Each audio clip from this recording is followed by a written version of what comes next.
Hello, everybody. I'm Maurice Samuels, and I want to welcome you. I'm the director of the Yale Program for the Study of Antisemitism, and I want to welcome you here today. Before we get started, I just want to advertise our talk for next week, where I'll be in conversation with Ken Stern about anti-Semitism after October 7th. So we'll be trying to address the current situation. Today, though, we're going to go backwards in time to maybe somewhat easier time, although maybe not, but with a real expert who's also an old friend, Bryan Cheyette. He's Professor Emeritus of Modern Literature and Culture at the University of Reading and a research fellow at the University of Southampton. Bryan has published or edited an astonishing 11 books. 4 of his early publications were on anti-Semitism as a form of what he calls Semitic discourse. These include Constructions of the Jew in English Literature and Society from 1995 and Between Race and Culture from 1996. His recent work connects the history of anti-Semitism with colonialism and anti-Black racism in, for example, Diasporas of the Mind, published by Yale University Press in 2014, and Ghetto, a very short introduction, published by Oxford University Press in 2020. He's currently writing a comparative history of testimony from slave narratives to refugee stories. The talk that he'll give today is called Edwardian Popular Culture and Everyday Anti-Semitism, and is part of an unpublished article on the long history of social media and anti-Semitism. So before I hand it over to Bryan, just a word about how things will work today. We've disabled the chat function, but you can ask questions using the Q&A function at the bottom of your screen. And then after Bryan finishes, I will filter those questions to him. So he plans to talk for about 40 minutes, and then we'll have 20 minutes for discussion. So please submit your questions in using the Q&A function, and you can submit them at any time, including during the talk. So without further ado, I will hand it over to Bryan. Thank you so much, Maury, for that very generous and kind introduction. And it's great to be in touch again. The last time I spoke at Yale, I think I flew in, had a car, gave my talk, and flew out a day or two later. So this is much greener, much greener. And thanks so much, Inessa, for organizing this seminar. And I'm going to now screen share and to show you all Inessa's absolutely fantastic poster. Okay, so you can see the poster here, which I'll come back to, the spider cat. Also, just to say that this is part of a work that speaks to the long history of anti-Semitism on new media. So I can actually speak about the present day as well in terms of my lecture. But let's start with the history, and then we'll see where we end up. So the age of trash triumphant, you can see, even though this is a wonderful phrase that Henry James's narrator uses in an 1894 story, the next time, he thought of the present day as the age of trash triumphant. That is his present day, not ours, but of course it could also apply to ours. And as we'll see, though, 1894, when the story was written, is significant, as it was the year when the expensive 3-volume novel, and you can see an example here of a 3-volume novel, Wilkie Collins's novel. We can see. Oh, I must not touch and keep touching. There it is, in 3 volumes. Now, the 3-volume novel was incredibly expensive. Only libraries and the very wealthy could afford this. And it came to an end in 1894 when affordable one-volume paperbacks or yellowbacks or penny dreadfuls were widely produced. This enabled best-selling novelists, and we're looking at 4 prominent examples today, including James's close friend George du Maurier, who as a group ended the library edition of the novel, which prevented authors from profiting fully from their work. All of the authors that we're looking at gained a mass readership of many millions, and all had multiple films and theatrical productions based on their work, and all kinds of other spin-offs as well. Their representations of Jews varied from, as we'll see, anti-Semitism to philosemitism, and all points in between, what I call a Semitic discourse. The novel was, in the early years of the 20th century, the most accessible art form, and sold in even larger numbers in America, where they were even more cheaply produced. And you will see that this is a transatlantic story. And I kind of regret having Edwardian in the title, because really what we're talking about is the end of the 19th, beginning of the 20th century, but in both Britain and America. The growth of best-selling fiction not only changed the publishing industry and the modes of book distribution, marketing, and authorial entrepreneurship, but culture itself. For the first time, the novel was portable, easily accessible, serialized in sensationalist newspapers, as I've said, and promoted by literary agents and commercial publishers. All new. The newspapers were new, the publishers were new, the literary agents were new as well. Now, my focus will be on the mainstreaming, as we now call it, of race thinking about Jews and most other minorities in this popular literature. Is the medium the message? Did this new form of cultural production enable extreme illiberalism in the form of exclusionary anti-Semitism to reach a mass readership? And yet, I'll also ask if this is just about the popularization of race thinking, or is religious discourse and wider social conventions also part of the mix? These are the kinds of questions which I'll attempt to answer. So we can see the 4 authors here that we're looking at: George du Maurier, Caine, Maurier, Corelli, and Guy Thorne. I suspect George du Maurier Svengali will be the one that is best known to you. Okay, contexts, everyday anti-Semitism. We'll see that anti-Semitism has a variety of sources in the popular novels, which certainly includes race thinking and the rise of political anti-Semitism in the 1870s, but is often framed in religious terms, as we'll see, and refers to the debates concerning Jewish immigration from Eastern Europe. Now, the point I'm making here is that the linear history of anti-Semitism, which moves historically from religion to nation to race, does not apply here. Each discourse exists simultaneously, and religion, politics, and race were fierce realms of dispute concerning the value or not of Jewish citizens and Jewish refugees. Before the First World War, genre, race thinking in the novel was in a state of flux. But as Lisa Moses Leff argues, now this is on the slide, you can see the second quote down, there's a paradox here. Liberal discourses were part of the liberal public sphere, and this certainly applies to the novels we'll be exploring.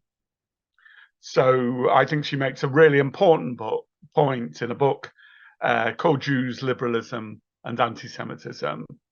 That anti-Semitism emerged, political anti-Semitism emerged in the liberal public sphere.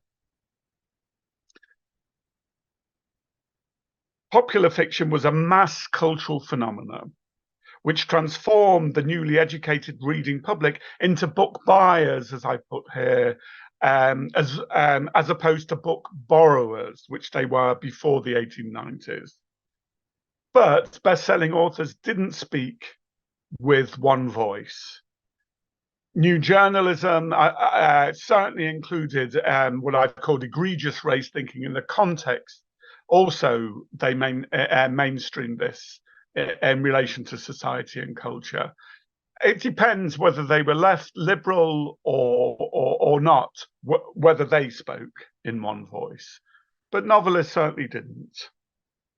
Even the most egregious and conspiratorial race thinking divided Jews into those who would make desirable and undesirable citizens. And this was a phrase used in newspapers a lot. Whether Jews were deemed rich or poor, acculturated or religiously visible, politically left or right. The point was, are they a good thing or not? The novels will explore are sometimes quite liberal in their outlook, sometimes gratuitously illiberal, and mainly a mixture of both. But they were part of the public sphere, as Leff argues. We can see this when it comes to what I call the banalization, and this is the final quote, of Christian culture. During this period, Catholics and Protestants were in fierce, sometimes violent disputes, including anti-Catholic acts of parliament to outlaw the Catholic presence in the established church. Jews following historical precedent were abused by Catholics or Protestants insofar as they were said to resemble their religious opponents. Within Christian theology, Jews were, after all, thought of traditionally as devil figures, Christ killers, as well as, through their conversion, potential redeemers of Christ. And these discourses, I think, especially in America, will be quite familiar.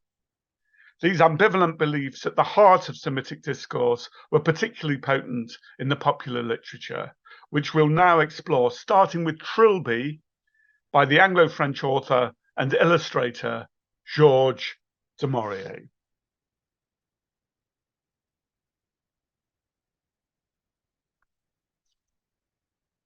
Now we can see just one of 6 films on the left here, called Svengali. Sometimes they were called Svengali, sometimes they were called Trilby. This one stars Marion Mersch and John Barrymore as prosthetic noses, or Jew face seems to be very much in our thoughts, among many other things. We can see John Barrymore with his prosthetic nose. Now, Trilby was published in a 1-volume edition in 1894 after the lending libraries simply could not cope with the demand for the novel. It eventually sold 2 million copies in Europe and America and inaugurated what has been called the age of the bestseller, after 200,000 copies were sold in its first 6 months. As can be seen on the slide, Trilby mania, as it was called, took a myriad of forms and gripped America initially. And here, as it's a fairly long quote, and my son is forever telling me not to put long quotes on slides, but I'll read it. According to one estimate, there were 24 dramatic productions of the novel playing at the same time. One town in Florida had a Svengali Square, and I'm curious to see if it's still there, and a Little Billy Lake. That was named after Trilby's doomed admirer. There were countless Trilby parties, concerts based on the music in the novel, along with soaps, toothpaste, and that's literal soaps, not soap operas, toothpaste, shoes, sweets, sausages, hams, hearth brushes, and the ever-present felt hat, which is still, of course, the Trilby hat, part of our vocabulary. The growth of popular novels after Trilby was characterized by literary manias up until the First World War, but this did not significantly result in a moral panic about the nature of mass appeal until after the 1920s. But the other side of moral certainty, as Jonathan Friedman has contended in his wonderful book, The Temple of Culture, as the other side of moral certainty is the exclusion of those who do not belong. Rivaling Trilby mania, the love of the poor female victim, and we can see here Svengali, I think, John Barrymore trying to hypnotize Trilby, and Trilby resisting his hypnotism in that poster or that film still. But the opposite of Trilby mania is Svengali phobia. And one reason for the novel's popularity was precisely such easily digested binaries. Culture in the form of music and beauty, versus racial exclusion. Here we can see the wonderful image, and I'm pretty sure it's George du Maurier was an illustrator, so it's by George du Maurier, and we can see this image of the spider cat, the weirdly ungainly spider cat. And I think, though, before looking a bit more at the spider cat, clearly a franchise waiting to happen, we need to distinguish between the text reception and the narrative complexity of even best-selling novels. The figure of Svengali is extraordinarily ambivalent. He's both a dazzling musical genius and a sexually rapacious racial interloper, and his description removes him from any known reality. In other words, Semitic discourse works on the unconscious level of fantasy, as we can see by the quote on the right-hand side of the screen, as well as the supposedly more rational race science, which we'll look at in the second quote. But first, the phantasmagoria, the fantasy surrounding Svengali. It's as if he were a weirdly ungainly cat and most unclean. Of course, the idea, the dirty Jew, and Marie Corelli will see uses this awful phrase quite a lot. A sticky, haunting, long, lean, uncanny black spider cat. If there is such an animal outside a bad dream, this is very much on the level of dream, the unconscious, fantasy. By mesmerizing Trilby, known as the apotheosis of voice and virtuosity, Svengali can enrapture his audience to the point of, in the novel's words, madness. Svengali, through hypnosis, makes Trilby's voice, again quoting, irresistible. It forces itself on you. No words, no pictures could ever do the like.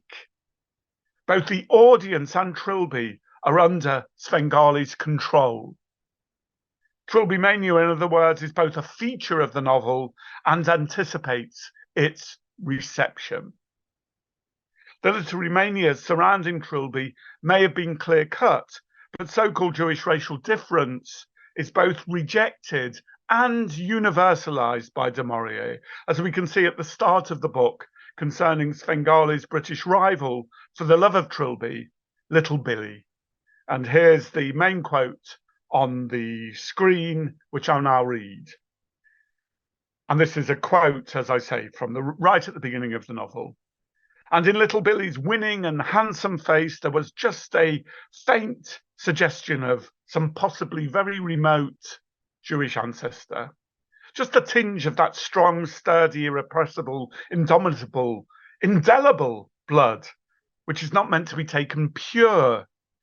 Fortunately for the world, and especially for ourselves, most of us have in our veins at least a minimum of that precious fluid, whether we know it or show it or not. Now, the transgressive ambiguities concerning the preciousness of Svengali's Jewish blood are immensely troubling, I think. Everyone has some of this Semitic blood, according to the narrator, in their veins, but not too much. The novel, for all its concerns about the virtue of Trilby, is on the side of impurity, as indelible blood is not meant to be taken pure. And yet the all-important boundary between racial and sexual purity and impurity is impossible to locate. What could at least a minimum of Svengali's blood possibly mean? Trilby is the product of Svengali's pure-blooded sexual voraciousness and artistic virtuosity, and is shaped by these unleashed desires. As seen in the novel's stupendous reception, such desires are notoriously difficult to control and could both denigrate Svengali as well as idolize Trilby.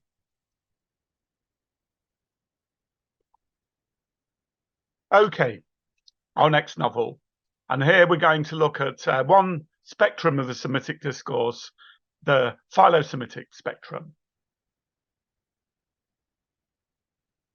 Trilby unleashed a veritable slew of contradictory and free-floating Jewish representations, which soon transformed Svengali from the exception or the exceptional figure to the rule.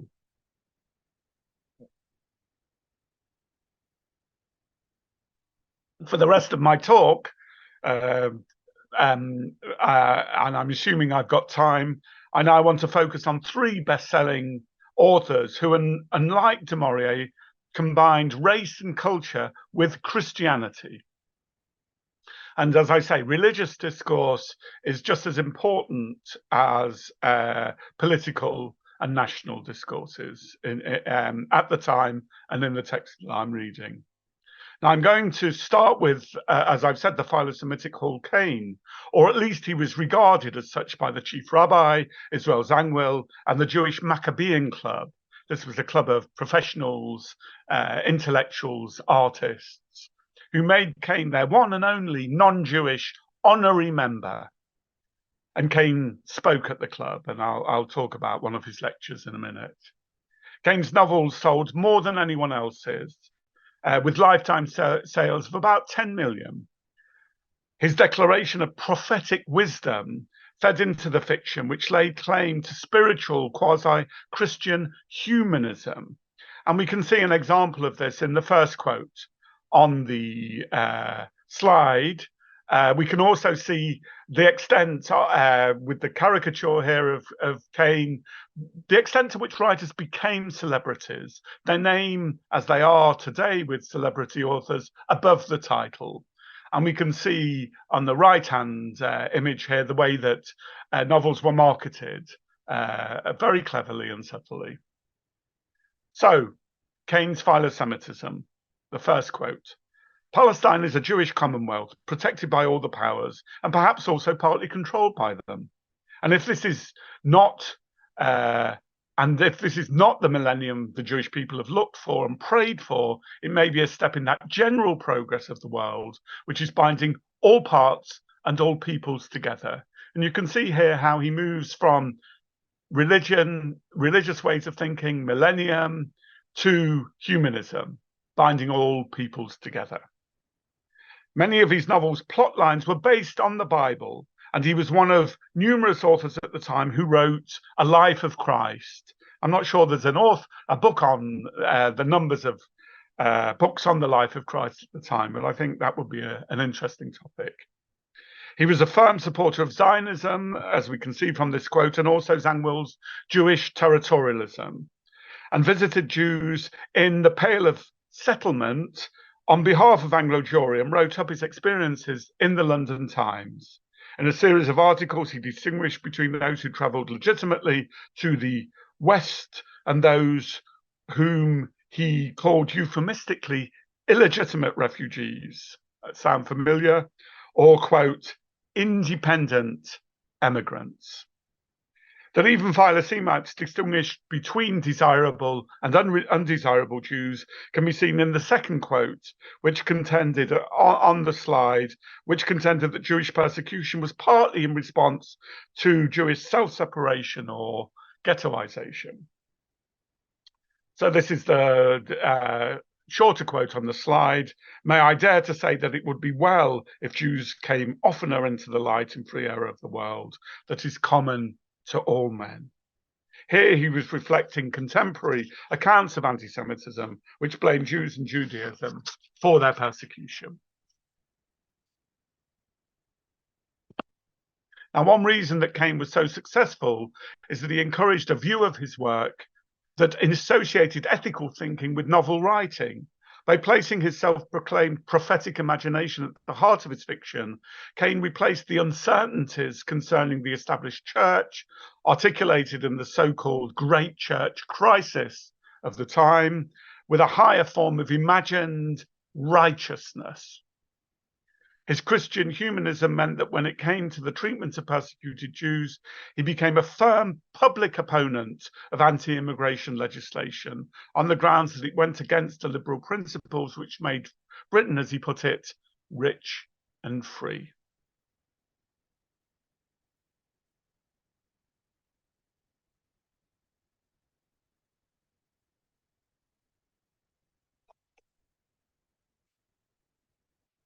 Now, this quote shows the extent to which Hall Caine was well aware of literary Jewish stereotypes. And I think the sophistication of this quote, and this is the lecture that he gave at the Maccabean Club, where he talks about the numerous and popular grotesque Jews such as Fagin and Dickens's Oliver Twist and de Maurier's Svengali. These are all quotes from him. In contrast, he welcomed what he called a small group of noble Jewish studies. So he divided novels up crudely into good Jews and bad Jews. And the group of noble Jewish studies, which reflected the sublimity of the Hebrew Bible through the lens of Scott's Ivanhoe, Benjamin Disraeli's fiction, George Eliot's Daniel Deronda. And it was in this philosemitic tradition that he wanted to write in, and wrote a novel called The Scapegoat, 1891, which was to follow these earlier precedents and add, as he put it, to the noble studies by portraying a cultured, heroic Jew. A cultured, heroic Jew. And in this novel, he compared his cosmopolitan, heroic Jew with more ghettoized Jews who rejected him, and also showed the process by which the hero in The Scapegoat eventually became heroic. And that very much included him becoming a father to a daughter who he initially rejected. And of course, fathers and daughters go all the way back to Shylock and his daughter. Okay, I now want to compare Hall Caine's philosemitism with Marie Corelli's anti-Semitism. Marie Corelli also associated ethical thinking with her novels, but she took entirely the opposite perspective of her arch-rival Hall Caine and actively opposed the immigrants of Jews into Britain, and was one of the most prominent supporters of the 45,000-strong British Brothers League, who campaigned for anti-immigrant legislation, the first such act of its kind, which was eventually passed in 1905. A favourite of Queen Victoria's and Winston Churchill's, Corelli was the most popular woman writer of her age, who most notably, as I say, rejected liberal verities in the name of her bespoke Christian values. Her fame at its height resulted in her best-known novels. She published 30 in all, selling more than 100,000 copies annually, with overall sales close to the 10 million of Hall Caine. Whereas Caine was on the side of tolerant British liberal conventions, as seen in his opposition to anti-immigrant legislation, Corelli, his antithesis, was distinctly illiberal when it came to what she called the spirit of the Jew. And she talked about the spirit of the Jew in an essay, which I'll now read a chunk of, called Society and Sunday. The phrase, the spirit of the Jew, I think was very much in the air at the time in terms of Otto Weininger's The Translation of Sex and Character, which was another popular text which talked about the spirit of the age being, meaning that modernity is Jewish. And there's been a lot of work on Weininger. I think the point that I want to make, and I haven't had time to make it in this talk, is that there's all kinds of connections, and I'll make a few later on. I've already talked about James and de Maurier. There's a lot more to be said about that. We'll look at T.S. Eliot. I haven't time to look at Joyce or Virginia Woolf or Dorothy Richardson or Juna Barnes, but the links between high and low culture, the popular and the literary, is very much a subject that needs exploring. But here we just have the gutter, Marie Corelli, and I'll read now from Society and Sunday. According to the latest views publicly expressed by both Christians and unchristian clerics, it would appear that 20th century society is not one with Sunday. It no longer keeps the seventh day holy. It reads its up-to-date books and magazines, and says the Sabbath is a Jewish institution, and though the spirit of the Jew pervades my whole constitution and composition, and here she's speaking in the voice of the unchristian priests, and though I borrow money off the Jew whenever I find it convenient, there's no reason why I should follow the Jew's religious ritual. So we can tell her association here between modernity and Jews, and she takes very much an anti-modern stance in the name of her bespoke Christianity. Her letter of support was read out at the rallies of the British Brothers League and called for branches of the BBL to counter what she called the constant foreign invasion of our land and our trade interests. Although the leaders of the BBL, which included members of Parliament for the East End of London, deliberately spoke of alien rather than Jewish immigrants to avoid charges by the Liberal Party of anti-Semitism, this was not the case in practice, where cries of no more Jews, sweater and go back to Jerusalem were commonplace at their rallies. Jews were also described in East End newspapers written by BBL supporters as, quote, a plague or exacting blood money or crucifying East London, and as generally more demonic than human. Fancy using Christian blood for their ritual, was one not very fanciful fancy in the East End newspapers. Now, Corelli was quite at home with such language. In her 1894 novel called Barabbas, a rewriting of the Gospels, and quite often she wrote as if it was another form of the King James Bible. She evoked the blood libel when her character Barabbas describes the crucifixion as, quote, a great feast of slaughter, the apotheosis of the Jews. This man of Nazareth was slain to satisfy the bloodthirstiness of the God-elected children of Israel. The unresolved nature of Jewish blood in du Maurier's Trilby, published in the same year, is here settled decisively. Now, Corelli's anti-Semitic perspective, placing very much race over culture, and whereas I think the distinction I make is, whereas Corelli places race over culture, Caine places culture over race.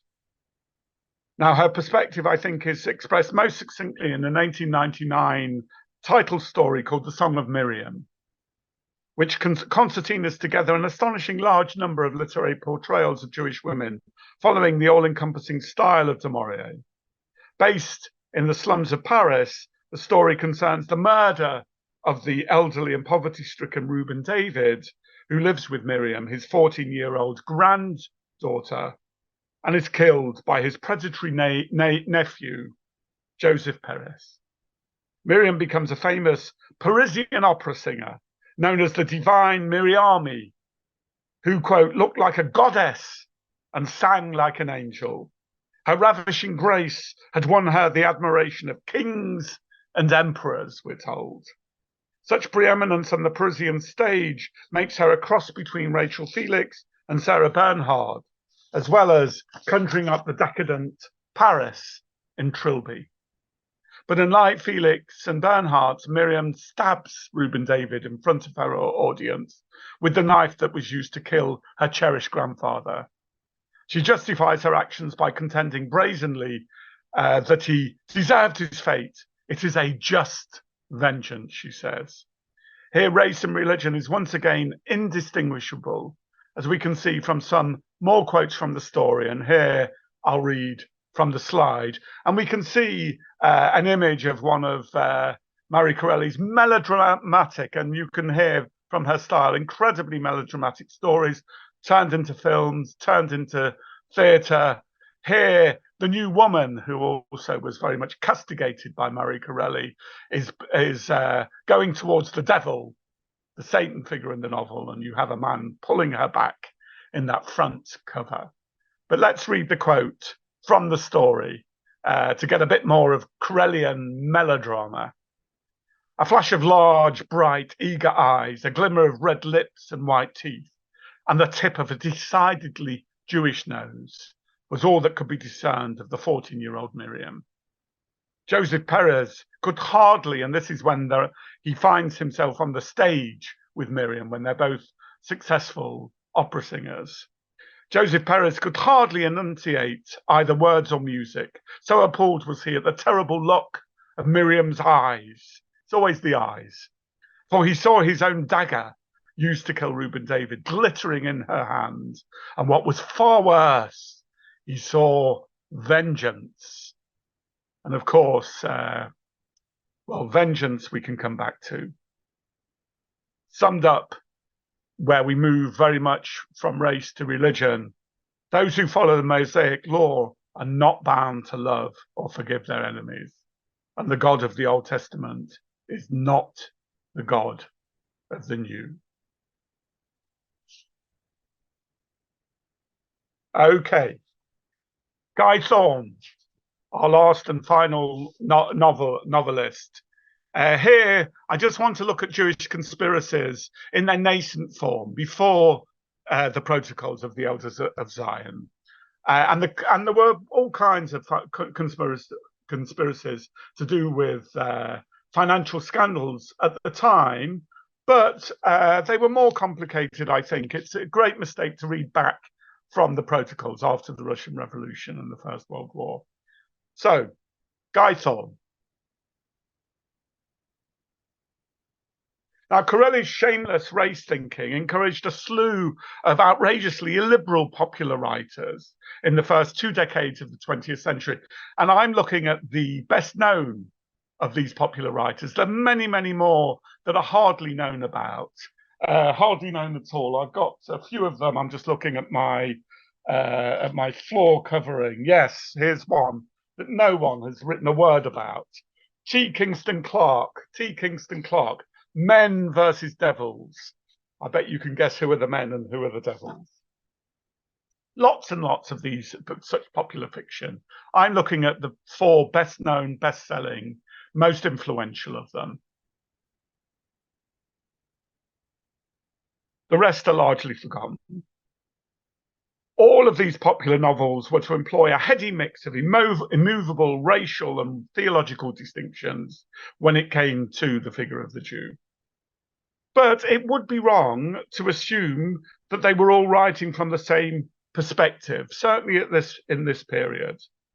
Guy Thorne, for instance, was a professing Anglo-Catholic whose best-known work of fiction, When It Was Dark, The Great Conspiracy, is its subtitle, was described by Freud, and we can see this from the short quote underneath the book cover on your screen, was described by Freud as an English novel of Catholic origin. And the reason that Freud referred to the novel was because he was looking at group psychology, writing about group psychology, and was writing about the Catholic Church. And as we'll see, When It Was Dark was absolutely everywhere in 1903 when Freud was doing his research.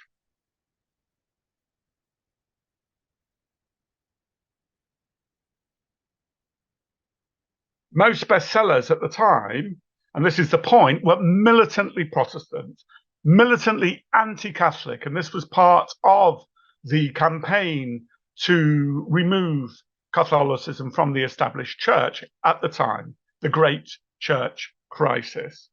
So Guy Thorne was writing very much against the grain. But Thorne's pro-Catholic fiction caught the mood of the time by denouncing what he called, and this is a quote from him, he was a journalist.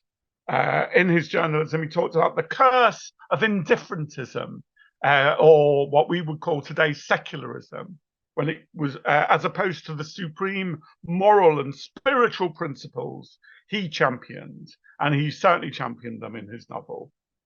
When It Was Dark sold 500,000 copies and was the most read novel, I think, in Britain. I'm not sure that it travelled in the way that some of the other novels travelled to America, because this novel was very much part of the Great Church Crisis in Edwardian Britain. The Great Conspiracy, and here we come to the Great Conspiracy, is an attempt to prove that Jesus's resurrection was a hoax by faking archaeological evidence to show that the body of Christ was removed from its tomb by Joseph of Arimathea. So the resurrection was a hoax. The novel's devilish anti-hero, Constantine Schwab, and I thought a lot about his name. Constantine obviously goes back to the Roman emperor, but whether the Roman emperor was anti-Christian or not, I think, is open to debate. Schwab, as German language speakers will know, is a robe. How that signifies, I'm not quite sure. Maybe referring to the coats that ultra-Orthodox Jews wear, not really sure. But Constantine Schwab is behind this conspiracy and blackmails the keeper of biblical antiquities at the British Museum to forge the ancient records and place them in the Holy Land so that they can be discovered. Now, no wonder the Bishop of London in Westminster Abbey, and this is the quote that I'll read in a minute, and many other popular preachers sermonized on the novel, which was anticipated in the novel's plot.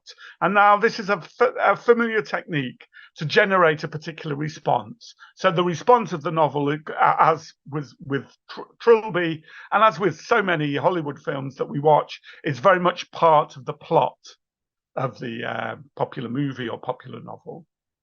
So there's lots of sermonizing in the novel and lots of sermonizing once the novel's published. And the most famous sermon which Freud refers to is by the Bishop of London in Westminster Abbey.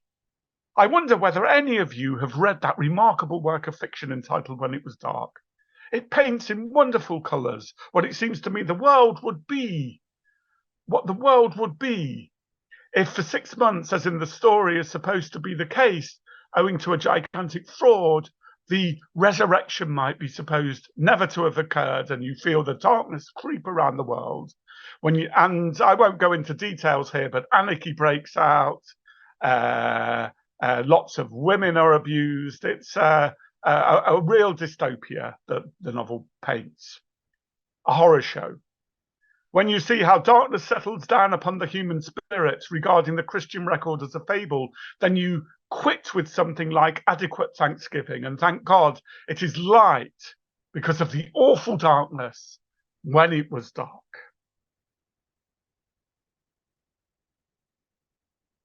Now, When It Was Dark has been misread, I think, and this is why I talk about Semitic discourse, and we can talk about this in the questions, as opposed to simply anti-Semitism or Jew hatred, or even philosemitism. We can see that in fiction, at least,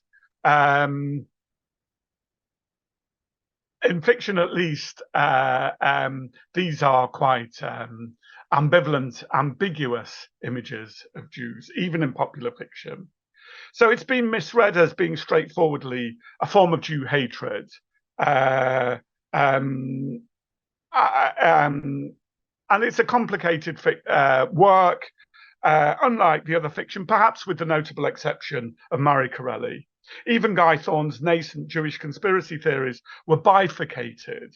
So even though we have Jewish conspiracy theories, they were bifurcated and made up of good and bad Jews. It was only after the First World War and the Russian Revolution that Jewish conspiracy theories were hardened into straightforward Jew hatred. Now, my point is that much of what I'm discussing is ambivalent forms of race thinking, which I believe is akin to binary forms of gender stereotyping.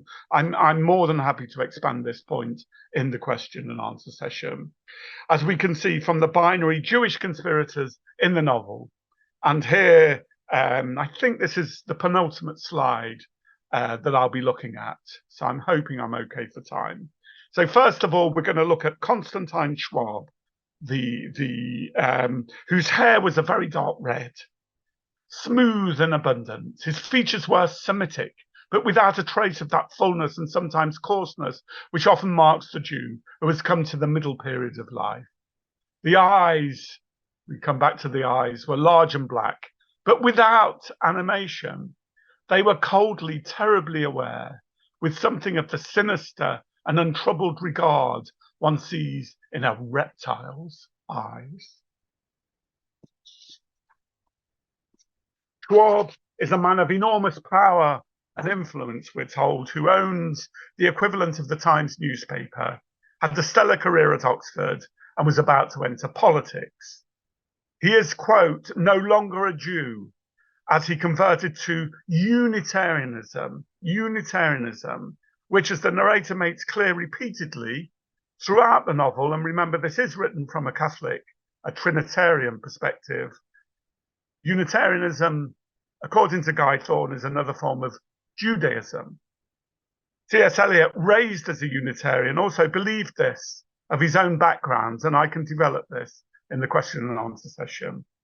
Schwab, throughout the novel, even though he converted, is called the Jew. That is presumably why he, quotes, hates Christ, and maybe Unitarianism perhaps belittles Christ, but hating Christ, according to the novel, and he wants to undermine faith in Christianity and reinforce what are called in the novel the anti-Christian influences, which typify the age. Now, not unlike du Maurier's, Caine's, and Corelli's cryptic summaries, and as we've seen, these popular novels could take all kinds of literary, cultural stereotypes of the Jew and bring them all together. Thorne does exactly this with a vast array of Semitic representations in a very short space. They begin with a red-haired Victorian stage Jew, and Jews with red hair actually up until the 19th century, even the end of the 19th century, was much more common than having the so-called Jewish nose. So red hair was very, very common, linked to the devil, of course. Moving on chronologically to the hypnotical controlling eyes of Svengali, and concluding with the sinister Jew being categorized as a bestial, cold-hearted intellectual, a reptile. Schwab is finally defeated, though, and this is the point, by Sir Michael Manico, who is the benign mirror image of Schwab. He's known as the stay and pillar of Anglicanism, not Unitarianism, in the English church. So Sir Michael Manico keeps the English church going, and at the time that included Catholicism and the Catholic religion. We're told that Manico is a man of great natural gifts, who has immeasurable wealth, is a Jewish convert to Christianity, and has also entered political life. Quite literally a mirror image of Schwab. And I'll read the slide below here, and we can see Sir Michael Manico, the quote below. He's the owner of one of those colossal Jewish fortunes, which, few as they are, have such a far-reaching influence on English life. He employed it in such a way which, for a man in his position, was unique. He presented a curious spectacle to sociologists and the world at large, of a Jew by origin who had become a Christian by conviction, and one of the sincerest sons of the English church, as he understood it. In political life, Sir Michael was a steady rather than a brilliant force. Steady rather than brilliant. In English culture, you can't be too flashy. You can't be too showy. So the other key thing to note here is that Sir Michael is given no physical description to limit his uniquely benign presence, in contrast to his malevolent double.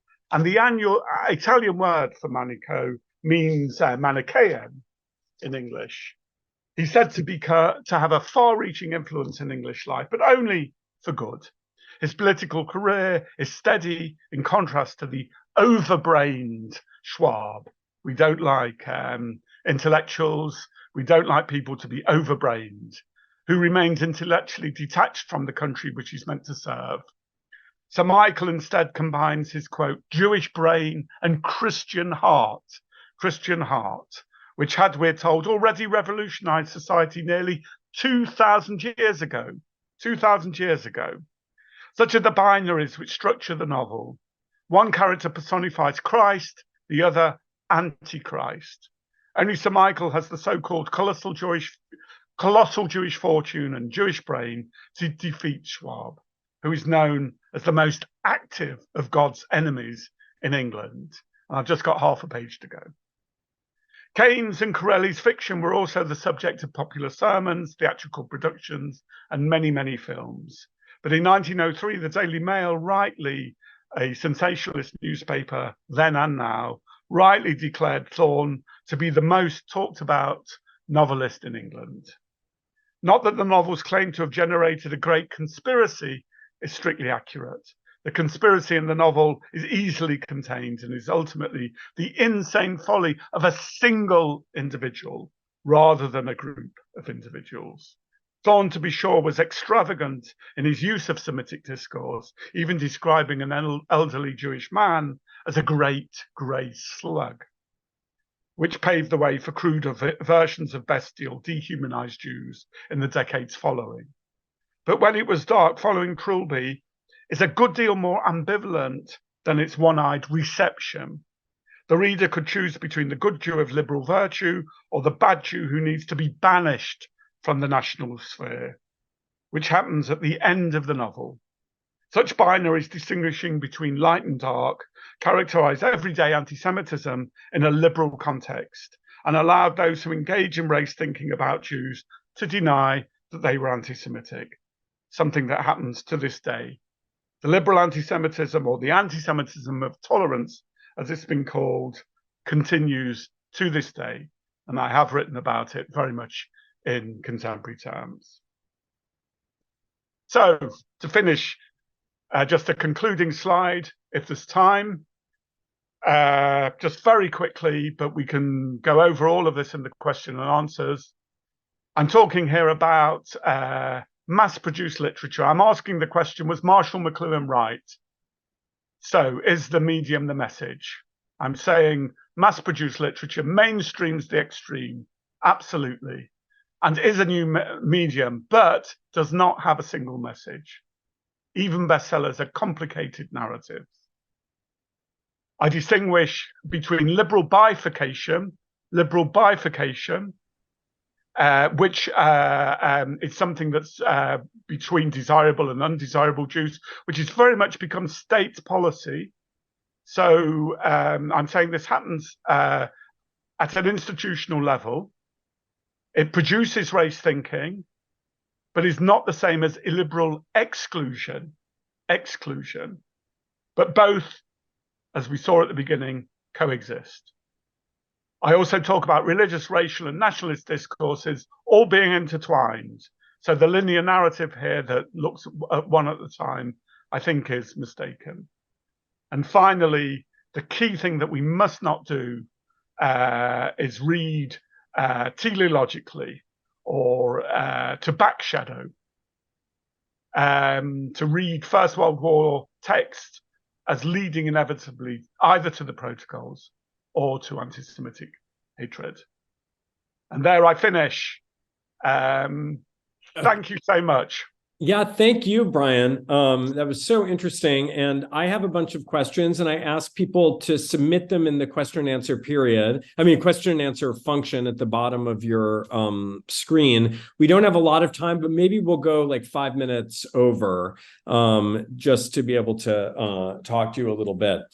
So first, I'll take you up on your offer to talk a little bit more about your concept of Semitic discourse, which is really your, I feel like, a major contribution that you've made to understanding this idea that a lot of the discourse around the Jew is racializing, but is not necessarily negative and not necessarily positive, but is sort of in this in-between area. Can you talk a little bit more about what that concept allows you to get at? Yes, I think talking about ambivalence or ambiguity is important, and important to this day, and important even on social media. So I think quite often people just simply talk about hatred or hostility. Now, even going back to Christianity, as I've shown, and to the Christian foundations of anti-Judaism, that was equally bifurcated. So Jews who converted were seen as a good thing, Jews as well as being seen as Christ killers, antichrist. So that bifurcation goes very much back to the roots of Christianity. And I think very much feeds into liberal culture, Western liberal democratic culture. Obviously, once you get a more authoritarian culture, Nazism, fascism, Stalinism, then it's a different story. But I'm talking here about Western liberal culture. And I think the problem with looking at anti-Semitism just as a form of hatred is that it answers its own question. That's all that's ever looked at in social media. So other kinds of images of Jews and the good bad discourse is simply ignored, which seems to me, and I've looked at social media, and the whole of the Labour Party controversy was about dividing Jews up into those that were socialist and not. Yeah, So to me, it's essential, but for all kinds of reasons, is not followed through. And I can make the link with gender as well. It's a bit like thinking about gender only in terms of misogyny and nothing else. Yeah, and that's something that I've worked on a little bit too, that often that split is also a gendered split. So especially in the French context, which I've looked at in the 19th century, Jewish women are idealized, sexualized, and Jewish men are demonized. And that, becomes two sides. Absolutely, because Jewish women can convert. Right. And they're seen as their body isn't marked by Jewishness, and exactly. And they're seen, especially young Jewish women. It's also ageist as well. But yes, only Marie Corelli can take the desirable Jewish woman, so-called, and turn her into something else. Yeah, I apologize for my cold, so my sniffling. So I don't mind. I'm here.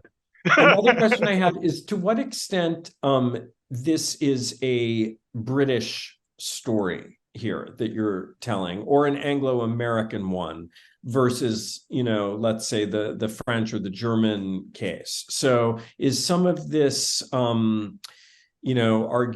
ambiguity particularly English in the 19th century? No, I don't. I really don't think so. And I think I think it's much more to do with the form that the Western democratic states took. And in Germany, famously, the Ostjuden was demonized. Cultured German Jews weren't.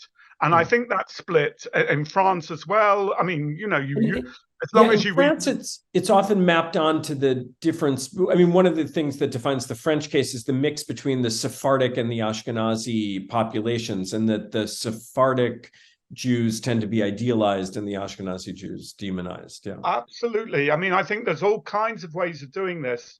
And it does vary from national culture to national culture, no question.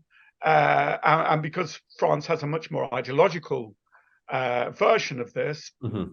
But even so, I think the key is Western European. It's different, say, in Russian literature. Yeah. Yeah. Okay, maybe last question. This is all playing out against the backdrop of the rise of the Zionist movement. And that's something that I feel like in the Hall Caine, it sort of came up a little bit. But if you could just say a little bit more about how the Zionist movement, enters into this story. Well, I think certainly the Zionist movement, and I talk about this in Constructions right at the beginning, and in other articles. I've written quite a lot on anti-Semitism and post-colonialism, but also divided Jews up into good and bad. I mean, just in a different way. So Jews were seen as a good thing if they thought that believed in a form of nationalism, especially from the Zionist point of view, Palestinian-centered nationalism, as opposed to Zangwill's Jewish territorialism. But did denigrate the diaspora. Herzl famously talked about the ghetto mentality and the diaspora being somehow degenerate. And Max Nordau, of course, was a number two to Herzl and wrote a wonderful book on degeneracy. So I think that the bifurcation of Jews, the Jewish binaries apply to Zionism, also to anti-Semites as well. So you could be anti-Semitic and think it was great after in Daniel Deronda that Jews would lead Europe. Okay, last question. I'm just going to take just the advantage to go a little bit over time, and just ask you: are there Jewish reviews of these novels? Like in the Jewish Chronicle, for example, are there reviews? Like, how were Jews reacting? Did Zangwill himself respond to some? Yeah, Zangwill did, and Zangwill was in the audience when Hall Caine spoke at the Maccabeans. The Jewish Chronicle reviewed Hall Caine and all, and they were quite sensitive towards straightforwardly anti-Semitic works, so Marie Corelli and others, but didn't pick up on the subtleties, and didn't pick up on the fact that Hall Caine also divided Jews up into desirable and undesirable in his so-called noble philosemitic novels as well. So didn't pick up on that.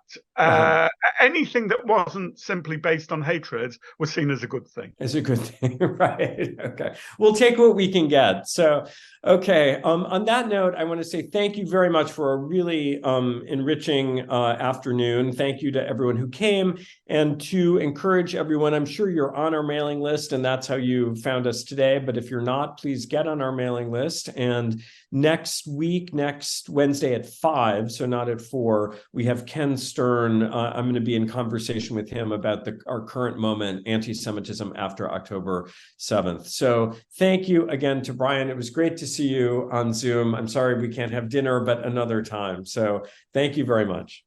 Absolutely. Thank you. Okay, Thank you. bye everybody.